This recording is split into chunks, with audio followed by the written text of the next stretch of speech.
সারা দেশের স্বাস্থ্য খাতে অব্যবস্থাপনা, রোগীদের ভোগান্তি ও হয়রানির বিরুদ্ধে ব্লকেট কর্মসূচি পালন করেছে বরিশালের ছাত্র জনতা। রবিবার বেলা 11:30টার দিকে নগরীর নথুল্লাবাদ এলাকায় ঢাকা-বরিশাল মহাসড়ক আটকে দেন তারা।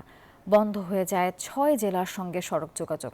এক পর্যায়ে আন্দোলনকারীদের সঙ্গে সেনাবাহিনী ও পুলিশ সদস্যদের হাতাহাতি হয়। পরে পরিস্থিতি স্বাভাবিক হয়।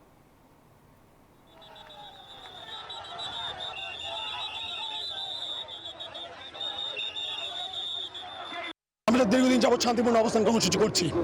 আমরা আজকে 14-15 দিন হয়ে যাচ্ছে, এখন পর্যন্ত আমাদের কোনো সাড়া মেলে নাই মন্ত্রণালয় থেকে, উপদেষ্টা থেকে। শেরে বাংলা না, শুধু সারা বাংলাদেশে স্বাস্থ্য সংস্কারের জন্য আমরা নেমেছি। 3টা দাবির মধ্যে একটা দাবি ছিল যে আমাদের দক্ষ জনবল নিয়োগ, শেরে বাংলার অবকাঠামো ঠিক করা এবং হচ্ছে গিয়ে ওখানে যে যন্ত্রপাতিগুলো আছে সেগুলোর প্রপার ব্যবহার। বান্ডেল থাকলে প্রতি সেনমানিতে টাকা বাঁচবে।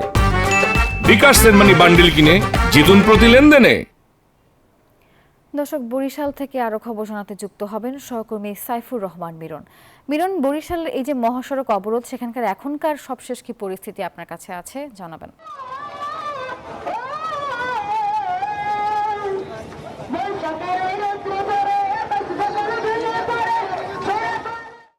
ধন্যবাদ নাফিসা। আপনি জানেন যে বরিশাল শেরেবাংলা মেডিকেল কলেজ হাসপাতালের অব্যবস্থাপনা এবং সিন্ডিকেট ব্যবস্থার বিরুদ্ধে এবং সারা দেশের সরকারি হাসপাতালগুলোর যে অব্যবস্থাপনা তার বিরুদ্ধে সোচ্চার হয়েছে বরিশালের ছাত্র জনতা। তারা দীর্ঘ 14 দিন যাবৎ আন্দোলন করতেছে এবং আজকে মূলত 5ম দিন তারা বরিশাল ব্লকেট কর্মসূচি পালন করছে এবং বরিশাল ব্লকেট কর্মসূচিতে ঢাকা বরিশাল মহাসড়কের যে নতুল্লাবাদ কেন্দ্রীয় বাস টার্মিনাল এলাকায় তারা ব্লকেট করেছে।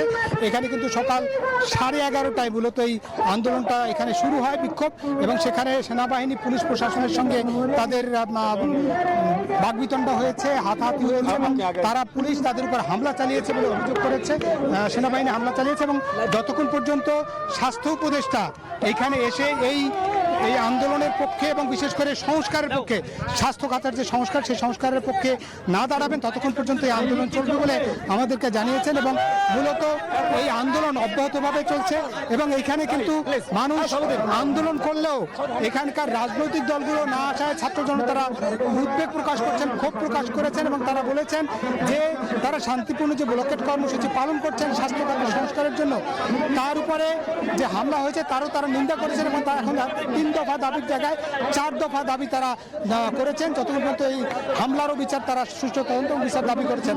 আশা করা যাচ্ছে যে যতক্ষণ পর্যন্ত এই আন্দোলন তাদেরকে সংস্কারের জন্য প্রধান যে স্বাস্থ্য প্রতিষ্ঠান সেখানে এসে না ঘোষণা করবেন ততক্ষণ পর্যন্ত তারা এই আন্দোলন চালিয়ে যাবেন। এই ছিল বরিশাল থেকে আমার কাছে বরিশালের ছাত্র জনতা, বরিশাল শেরেবাংলা মেডিকেল কলেজ হাসপাতাল সহ সকল সরকারি হাসপাতালের অব্যবস্থাপনা এবং সিন্ডিকেটের বিরুদ্ধে যে আন্দোলন ব্লকেট কর্মসূচি তার সবশেষ তথ্য ফিরছি স্টুডিওতে।